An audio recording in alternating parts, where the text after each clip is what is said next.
Welcome back. Okay, you guys can talk to us on our Twitter handle. What do you think about the NPFL game played yesterday? I mean, it was an interesting one between Enyimba and Abia Warriors. Samad Kadiri was the one who scored the only goal of the game. It came in from the penalty spot, but then no one could separate both sides, especially going into the break. It was a very, very tough contest in Aba. It was always going to be tough. It's a derby, local derby for that matter. So not a surprise at all. Arsenal fans can also talk to us. Back-to-back wins for the first time since the start of the season. Why is he surprised? Yeah, you know why, Cecilia. Then let's get into that now. Anyways, yeah, so Gunners out there, you can let us know your thoughts. I imagine you're all very delighted this morning. Manchester United fans as well, too. You're now second behind Liverpool on the table. Can you actually compete for the title this season? United fans, let us know as well on the show. Okay. All right, NPFL match day 1. Another game played yesterday. Enyimba versus Abia Warriors. That match ended 1-1 in favor of the People's Elephants. And it was Samad Kadiri that scored the only goal of the match from the penalty spot in the 53rd minute. So it was a very, very engaging contest. You have to say that's a confirmation of the result. Very engaging contest. First half I thought was very even. Both goalkeepers, Joe and Coyote made a couple of good saves, decent saves in the first half. But in the second half, Enyimba started very, very fast.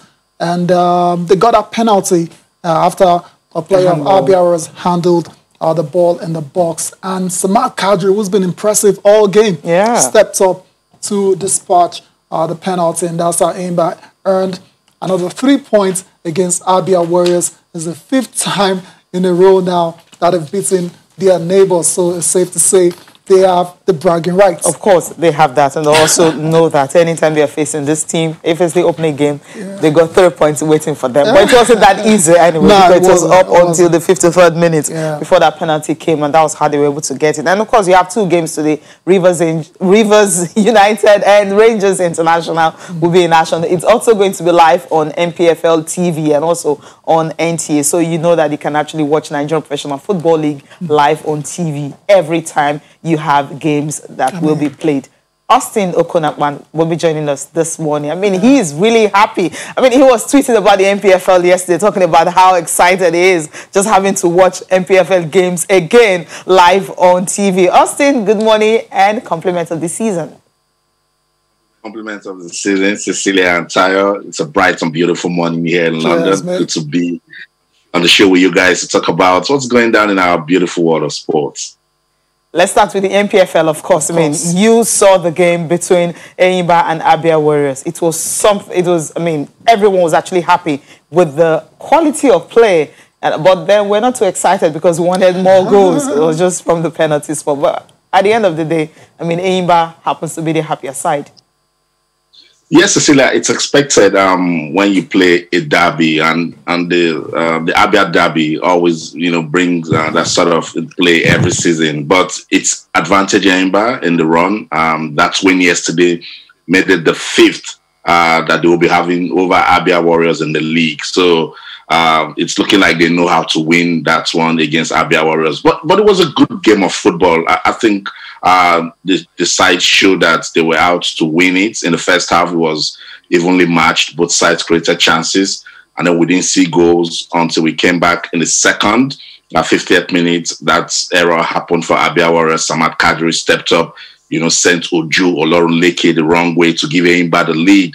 And Enyimba held on to that, went on to win. But that doesn't take anything from the quality of Abia Warriors. I've stated it openly a lot of times that I like Abia Warriors because they're a sort of team that will push you. They don't respect anything, and I think they're very disciplined also. And Coach Fatah Osho said the same thing, that they're a very organized team. Remember, in the 66th minute, they had a fantastic chance from a sweet counter, Arit Achibong started it, and then when the final ball came to him, he blazed it wide. That would have been a good chance for them to level up. And then in the 83rd minute, Samad Kadir also had a chance to, get a brace, and it didn't happen. So there were chances created, but we didn't just see goals the way we expected, to see. Eimba showed us that they didn't like that loss in Sudan, so they needed to win, and they got the win. Abia Warriors, the likes of Maxine Ojobo, Arit Achibong, and of course Inzube, they took that game very personal because they know Eimba and they wanted to get something out of Aba, but it didn't happen. Coach Imama is kind of pleased with the result. Complained about the pitch. He also said that they played against a good side, and then for them to lose by a long goal from the penalty spot is a good advantage. He said something that I really liked. He said they were chasing 114 points this season. Now they will go for 111. I love it. That's quite the targets for Abia Warriors and coach Imama Amakabo. Today, another game, final match of match day 1 will go down as well. It's a big one. Rivers taking on Rangers International in Port Harcourt, and that game is going to be shown live as well too. So Nigerians have all the options to watch these games on terrestrial, on cable, on OTT. No excuses whatsoever. How do you see this game panning out, considering Rivers United have already, they've played a few games on the continent already. They look in better form. Taking on Rangers, who haven't played any game at all.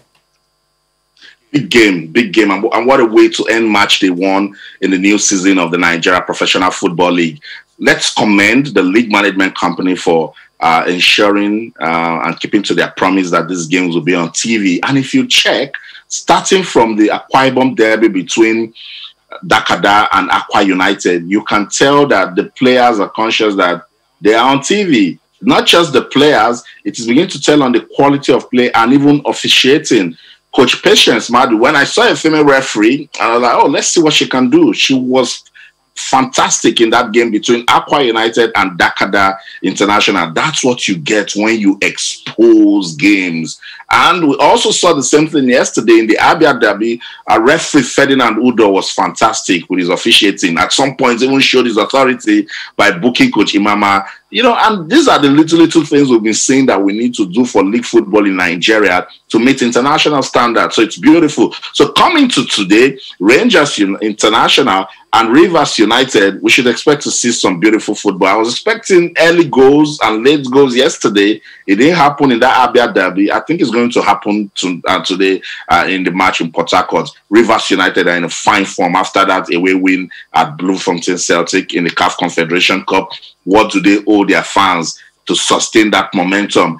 Rangers International, so much for them from last season. Remember, they had a very shaky start and they started struggling almost all season. I'm sure they're part of those persons that will say, thank God COVID-19 came, But they're a big side, have a huge followership, have a good team, have a fantastic coach, So let's see what they can give us today in terms of good play. I just hope that they can come out, express themselves. The pitch should be fine. Everybody come out to say, look, this is the start of the new season. Let's see what we can do. I know Rivers United, they will be a bit careful because they have a big game in the CAF Confederation Cup, probably just not to pick, knocks here and there or injuries, but they are also a quality side. They've got some good players. They've got a coach. They've got a good coach, Stanley Eguma, who has been there forever. He knows the team. So I think it's going to be a good football match. Only Kwara United gave us an away win. Can Rangers do it today? I think they can.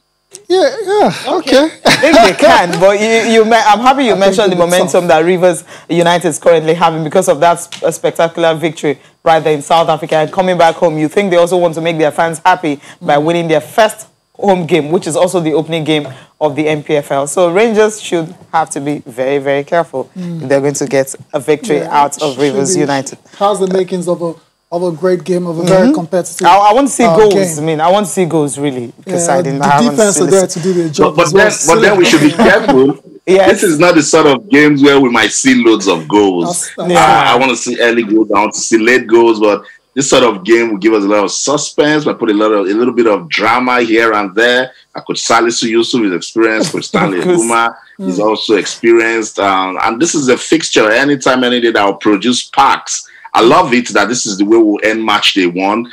So now we'll go review the results from match day 1, and then the league management company, along with the club sides, check those things that they've done right and see how we can consolidate on our football. I love it. These are good times for the Nigeria Professional Football League.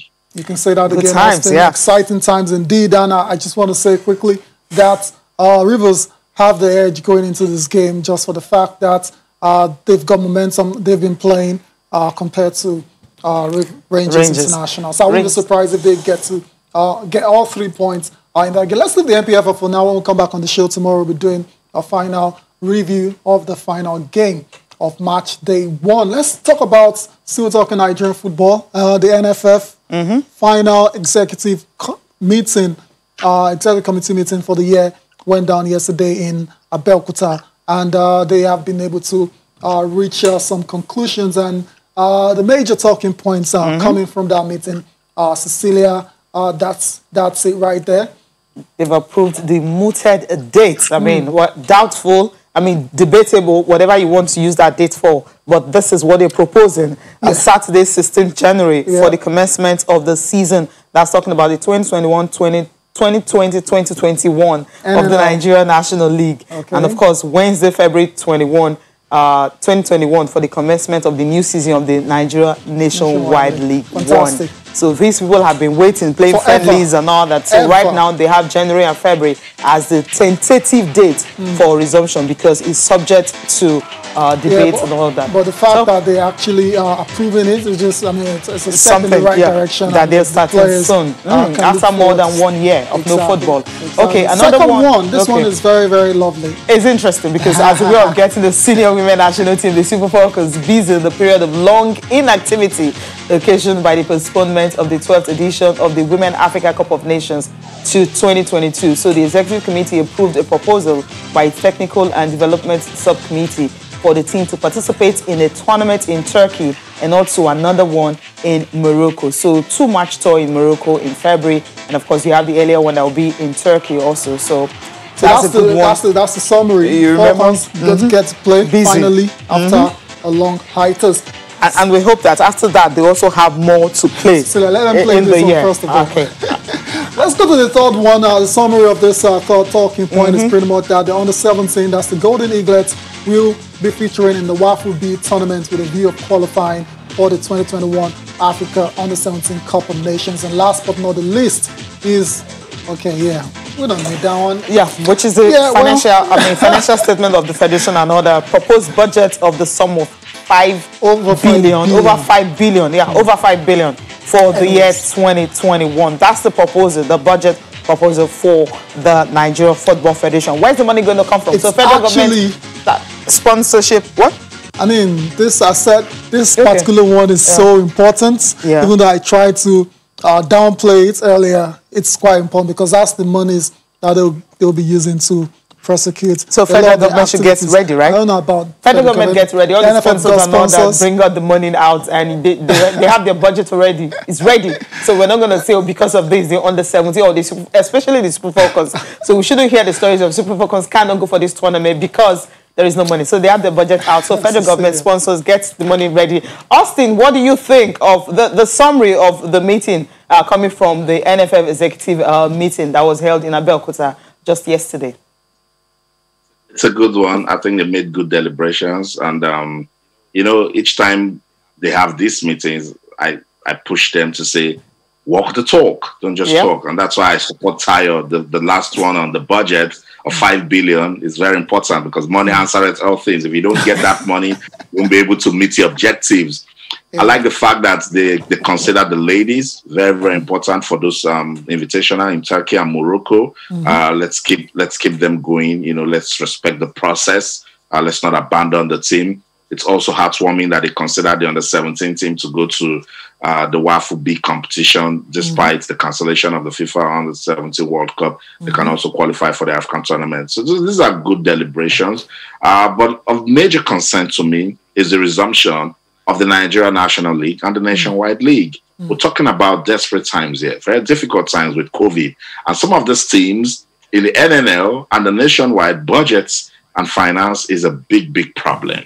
And now it means to fight COVID and do a lot of things, you must be ready to spend money in terms of testing, ensuring that the protocols are observed, a lot. So if they are coming, I think the same measures that they've put in place for the Nigeria Professional Football League should also be put in place for those leagues. Let's not say because it's the lower tier leagues. No. In England, most of the games in the Championship and the League One are being called off because of COVID-19 concerns. We didn't have Manchester City and Everton because of COVID-19 concerns. We should have that. The NFF actually discussed that at that executive meeting, and they requested for a periodic assessment of the COVID-19 standards as recommended by the Ministry of Health and the NCDC.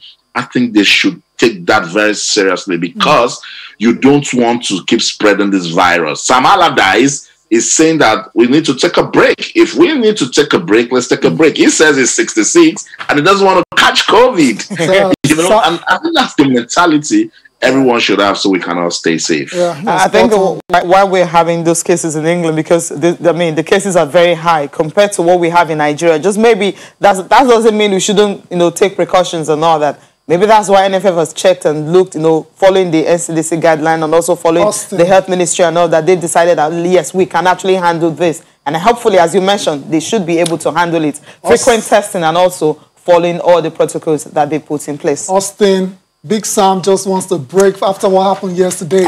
Forget what you're saying about COVID.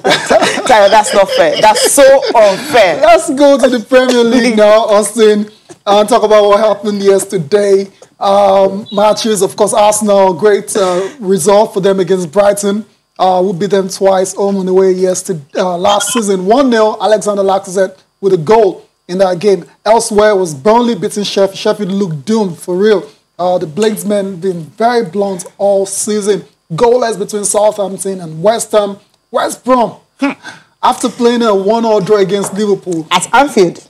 Emphasis. They go home and get smashed 5-0 by Leeds United. Last game of the night was Manchester, that is 1-0 over Wolves.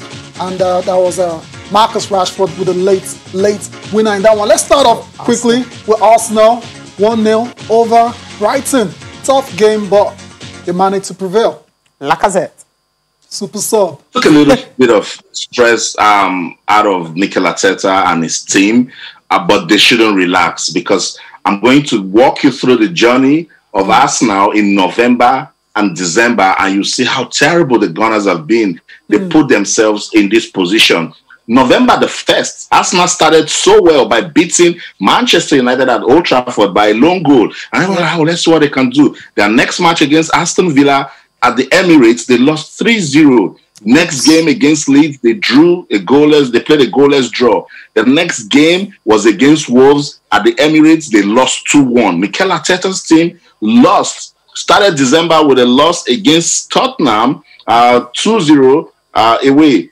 December 13th, they lost at home to Burnley. December 16th, they played a 1-1 draw with Southampton at the Emirates. When you are dropping points at home, then you put yourself in a very difficult position. They lost to Everton in their next game. December the 26th, they picked themselves back up, beat Chelsea by 3-1, and then yesterday defeated Brighton. Fantastic run by Bukayo Saka. Put that ball in. Lacazette took his time. He was a substitute, came into the game and made a difference. They won 1-0. But that was November and December. I just read out for you guys, Sayo and Cecilia. Yeah. And out of a possible 30 points, Arsenal got just 11. Yeah. That's why they are where they are on the table. Their next match is against West Brom on January the 2nd. If they win that one, West Brom are in a very difficult position. Now, I know under some Allardyce wants us to take a break. If they win that one, then Mikel Arteta should be able to find a way to keep that form. But it's been a disappointing 2 months of footballing play for Arsenal. They put themselves in this position, particularly losing games at home that they should have won easily. When you take 11 out of 30 home to your Nigerian parents, they're not paying your next school fees. All right, Austin. So that's the difficult position for us. Okay. Compared to Manchester United, when we talk about it, you'll see the progress Ole has made. I think we'll come back to Manchester United later. Yeah, Austin, we'll come back to Manchester United later, but that will be after this short break.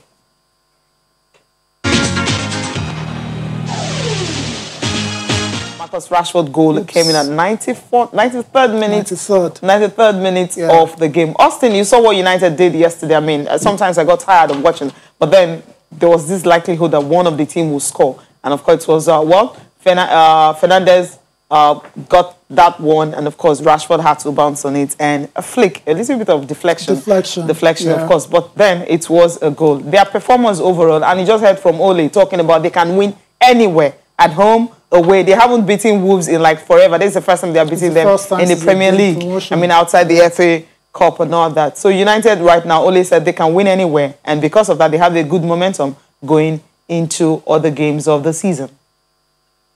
Fantastic show of character by Manchester United, and Cecilia Tayo, I've got nothing but love and respect for Ole Gunnar Solskjaer's team this morning.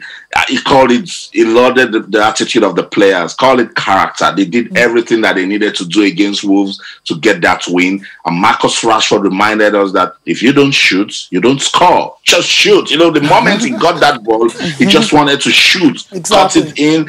There was no time to start looking for ways to pass. He just needed to shoot. He was lucky. He took a deflection, and boom, it went into the net. Vital 3 points in the bag. Let's run through Manchester United in November and December. They started November so badly, losing at home to Arsenal by a single goal. But they picked themselves back up. Went to Everton in their next match. They won 3-1. Walk with me, guys. Their next match against West Brom, they won 1-0. Next match against Southampton, they won 3-2 away from home. Remember that sweet comeback. They did it again against West Ham, December the 5th. They won 3-1 away from home. The only time they dropped the point was against Manchester City, and that's the Manchester derby. It ended goalless. Ole's team went on December the 17th to beat Sheffield United. It was a difficult game, and they produced another comeback. December the 20th, they destroyed Leeds United 6-2. Sweet team Ole has put together, and then yesterday they got a 1-0 win over Wolves, and that's why I've got nothing but love and respect for Manchester United this morning. Out of a possible 27 points in November and December, Ole's team got 22 points. That's why they're second on the list. That's why I can say that again. Austin, many thanks for joining us on the show. Hopefully we can do this again, perhaps tomorrow. Cheers. Thank you so much, guys. It's always a delight to talk sports with you guys. Thank you. All right. Happy holidays. So, so for United, they're in great form. Like Austin just documented that since losing at home to Arsenal in November, they've actually won 7 of their last Premier League games, drawing 2, and that's why the coach Ole Gunnar Solskjaer is absolutely not thinking about any kind of break right now, regardless of the rising cases of COVID-19. I think we as a club and as a group, I think our players have been really, really good with following the protocols, the rules. I have to praise them. And that's part of the job here, that we as clubs also, we follow the protocols that we've been given. I can't see the benefit in having a circuit break. No break. No break. Continue the momentum. Sam Allardyce, forget it. I mean, 5-0, don't worry, you bounce back and continue. But then we should be cautious. I love what he said about coaches being responsible for their players. So you have to really, really be careful. Not just coaching, but they have to be responsible for your players and ensure that they don't go to places they have to go. Cecilia, really, these guys are adults. Come on. Right? They need to be responsible for themselves. These guys also need to be responsible. But the coach also needs to, apply some strict rules and all that. When you get out of the place, you're not supposed to. Or maybe like Neymar, for instance, are having like 5 days party in Brazil and all that. So, the coach will be saying, oh, you come back. It doesn't. you come back, bench or cut wages and all that. Maybe when those things are implemented, so maybe some players will be sensible enough. Yeah, that's for the club to. That's for the clubs to make sure.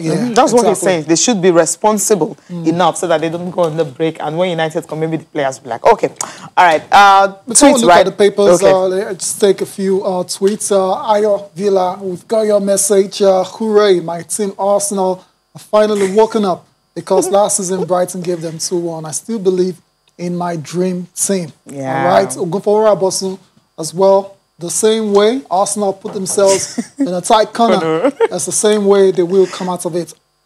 This time it will require more effort.